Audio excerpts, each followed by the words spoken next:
Pernah nggak sih ngerasa capek banget sama semua keributan di media sosial? Nah, ternyata ada loh sebuah panduan etika kuno dari Islam yang namanya adab. Dan ini mungkin aja bisa jadi solusi buat kita. Yuk kita bedah bareng-bareng gimana prinsip-prinsip kuno ini bisa jadi kompas kita di dunia digital yang seringkali terasa, ya kacau balau ini. Coba deh kita jujur sama diri sendiri.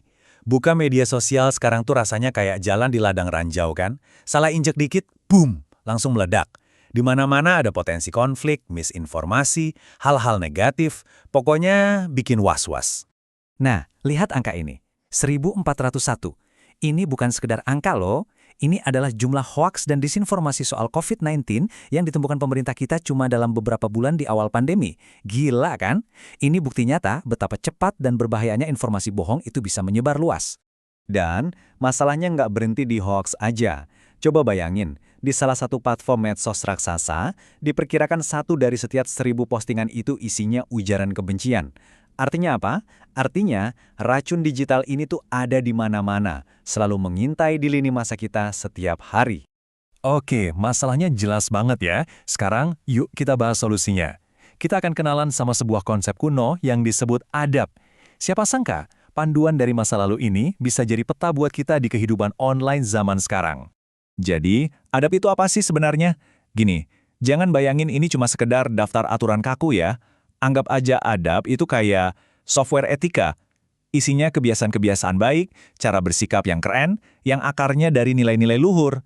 Dan ini diwariskan turun-temurun buat menjaga keharmonisan. Nah, biar lebih jelas lagi bedanya, di satu sisi ada yang namanya sopan santun. Ya, ini penting, tapi ini baru permukaannya aja. Di sisi lain, ada adab. Ini jauh lebih dalam. Adab itu kerangka etis yang komplet. Sebuah cara hidup yang jadi pemandu setiap tindakan kita. Yang dasarnya itu niat, rasa hormat, sama tanggung jawab. Analogi ini, wah, kena banget ya. Media sosial itu kadang bisa berisik dan semrawut, persis kayak suasana pasar. Semua orang teriak, nawarin barang, kadang nggak jelas. Nah, makanya kita butuh panduan, kayak adab ini, buat jadi kompas di tengah semua keriuhan itu.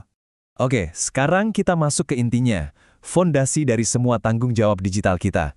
Satu prinsip adab yang super krusial, saring sebelum sebar. Simple, tapi ini segalanya. Coba deh, pejamkan mata sejenak dan bayangin ini. Anda lagi di tengah keramaian, tiba-tiba ada orang nunjuk Anda sambil teriak, maling. Gimana rasanya? Semua mata langsung liatin, menghakimi. Nah, persis kayak gitu rasanya saat sebuah tuduhan tanpa bukti disebar di media sosial. Inilah bahaya nyata dari satu klik share tanpa mikir. Terus, apa dong penangkal racun informasi bohong ini? Jawabannya ada di satu kata ini, tabayun. Apa itu tabayun? Ini adalah kebiasaan buat pause dulu, verifikasi, klarifikasi, cari dulu kebenarannya sebelum kita telan mentah-mentah informasinya, apalagi sampai nge-share ke orang lain. Dan jangan salah, ini bukan konsep baru kemarin sore loh. Prinsip tabayun ini udah ada dari ribuan tahun lalu, seperti yang tertulis di Al-Quran surat Al-Hujurat ayat 6. Perintahnya jelas banget. Kalau dapat berita, teliti dulu. Supaya apa? Supaya kita nggak nyelakain orang lain gara-gara kebodohan kita sendiri. Jadi, pada akhirnya ini soal pilihan kan? Di satu sisi ada kekacauan, kerugian, dan, ya, penyesalan. Di sisi lain ada kedamaian dan kebenaran yang bisa kita jaga lewat tabayun. Jadi, verifikasi itu bukan cuma biar kelihatan pintar, tapi ini adalah tanggung jawab kita. Titik. Selain tabayun yang jadi fondasi, adab juga ngasih kita panduan praktis lainnya buat berinteraksi secara positif di dunia maya. Yuk, kita lihat beberapa langkah simpelnya. Oke, ada 3 adab utama nih yang bisa langsung kita praktekkan. Pertama, niat yang baik.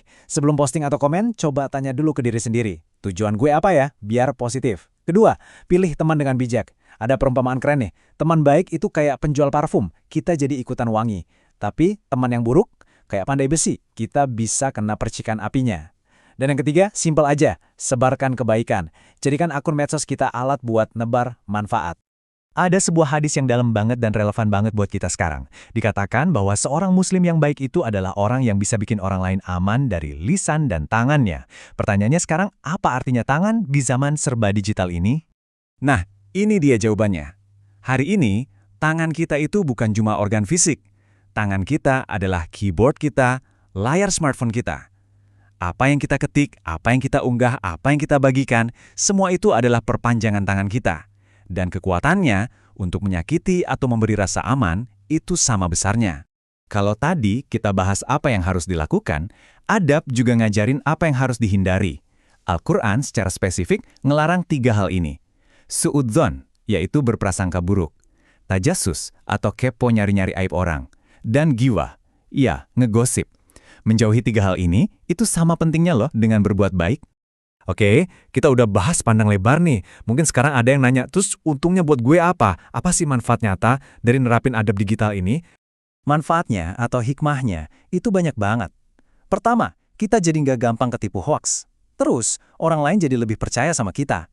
Kita juga ikut andil menciptakan dunia maya yang lebih nyaman dan aman buat semua.